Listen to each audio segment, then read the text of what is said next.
Times of Swaraj में आप सबों का स्वागत है और मैं हूं संतोष सिंह।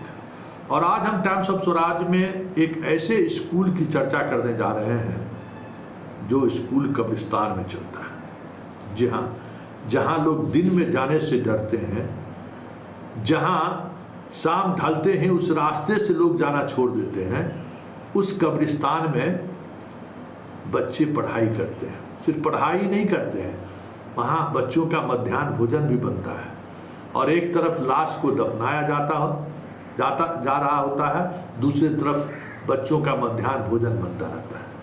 दोनों चीज़ें साथ साथ चलती रहती हैं और इस गांव की सैकड़ों बच्चे बच्चियां इस हालात के बीच पढ़ने को मजबूर है। हम बात मधुबनी जिले की कर रहे हैं। जी हाँ, मधुबनी जिले में एक अंधराठारी ब्लॉक है। अंधराठारी ब्लॉक में एक हरना पंचायत है और उसी पंचायत में उच्च माध्यमिक विद्यालय है, जिसमें आज की तारीख में 457 बच्चे पढ़ते हैं। 1 से 8 क्लास के बच्चे पढ़ने की व्यवस्था है। 8 शिक्षक भी हैं। बीपीएससी से भी बहाल शिक्षकों की वहाँ पर नियुक्ति हुई है। लेकिन उस स्कूल में मात्र 2 कमरा है। एक कमरे में ऑफिस चलता है और दूसरे कमरे में मध्याह्न भोजन की सामग्री रखी जाती है। आप वीडियो में देख भी रहे हैं। और 8 शिक्षक इसी तरीके से कब्रिस्तान के अलग अलग हिस्सों में बैठकर पेड़ के नीचे पढ़ाते रहते हैं बच्चों को। ये 70 के दशक की वीडियो नहीं है, ये तस्वीर नहीं है, ये आज की तस्वीर है।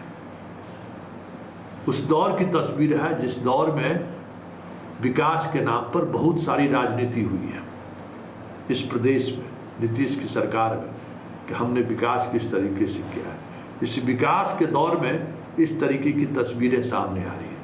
अब आप सोच सकते हैं कि बिहार में स्कूल का क्या स्थिति है।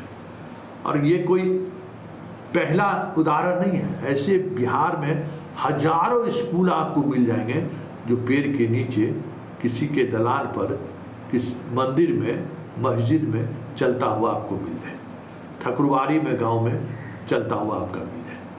भले सरकार दावा करती हो कि हम हर स्कूल में एक बेसिक जो इंफ्रास्ट्रक्चर है वो इंफ्रास्ट्रक्चर हमने दे दिया है, लेकिन सरकार की जो है, हालांकि ये तो 70 के दशक का स्कूल है, आज का स्कूल नहीं है, लेकिन इसको अभी तक भवन नहीं मिला। सिर्फ अल्पसंख्यक के नाम पर राजनीति होती है, लेकिन अल्पसंख्यक के गाँव में स्कूल इस तरीके से बन जाए, इस पर हमें लगता है कि कभी कोई सोच रहा ही नहीं है।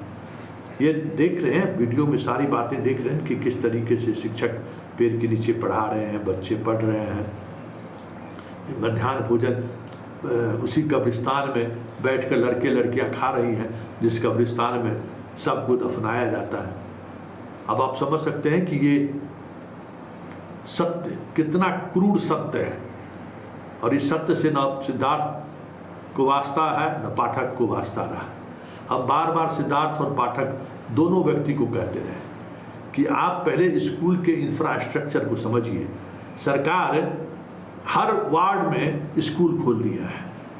हर पंचायत में जितनी भी स्कूलें थी, मिडिल स्कूल, हाई स्कूल के बाद 12th बना दिया है। मतलब हमें लगता है कि नीतीश कुमार ने अपने पूरे शासनकाल में अगर सबसे ज़्यादा अगर किसी क्षेत्र को नुकसान पहुंचाया है, जिसकी वजह से बिहार 50 साल पीछा हो गया है, तो वो है शिक्षा। पूरे शिक्षा को नीतीश कुमार ने एक सुनियोजित साजिश के तहत बर्बाद किया। ये भले आज अपना पीठ थपथपा रहे हैं कि 2000 में 1 लाख शिक्षक थे, आज हमारे 2024 में 5 लाख शिक्षकों की संख्या जो आपने बढ़ा दी हो।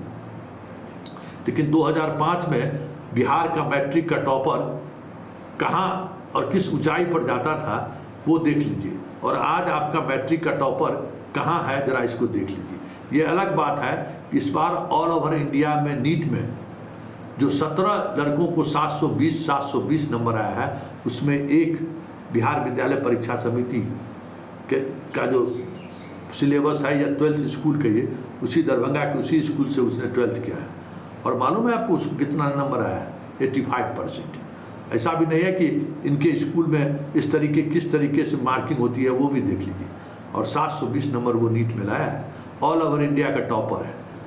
और एम्स में उसका एडमिशन होगा। आप सोच लीजिए कि बिहार के प्रतिभावान छात्र अभी भी फाइट कर रहे हैं, चाहे वो कब्रिस्तान में पढ़ने का अवसर मिले, चाहे नाव पर पढ़ने का अवसर मिले, या किसी ठकुरबाड़ी में मंदिर में पढ़ने का अवसर मिले। कहाँ जहाँ कहीं अवसर मिल रहा है, बिहार के बच्चे कुछ अलग तरीके की करने की सोच रहे हैं और सोचते भी हैं।